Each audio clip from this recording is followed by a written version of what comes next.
The moment you become a mature trader is the moment that you realize that your trading strategy is nothing more than a simple baking recipe. Think about it. Strategy is nothing more than a set of steps that, if followed the same way every time, will produce a consistent result. It's exactly like baking. If you see somebody make a cake that you love, that's delicious, that you want to eat again, you get the recipe. And all you have to do is follow it. You measure the flour, add the eggs, pour in the milk, set the oven, follow the recipe, get the same cake. What happens if you start changing things? What if you add less sugar or too much milk or decide that you don't like the baking temperature? You don't end up with the same cake. You end up with something entirely different. And you cannot be surprised if it tastes different.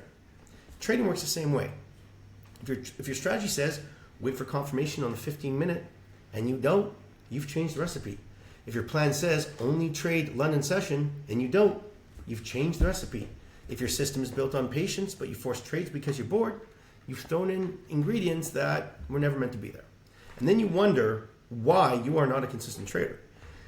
Because when you change the recipe every single time, you can't even know if the recipe works.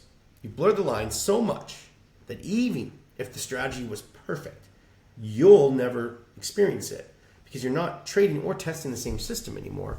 You're just testing your own impulses. And that means every result is going to be random, which is why you feel stuck every time you go to the market.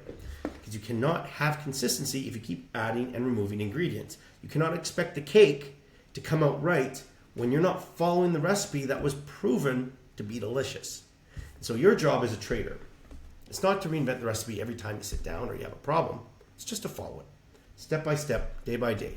And just like cooking and baking, the more times you make it the same way, the more confident you become. Eventually, it just feels natural. You stop second guessing, obviously, and you stop experimenting and you just trust the recipe. That is what it's like to be a mature trader. Realizing that it's not glamorous to be disciplined, but it is what gets you the result that you are after.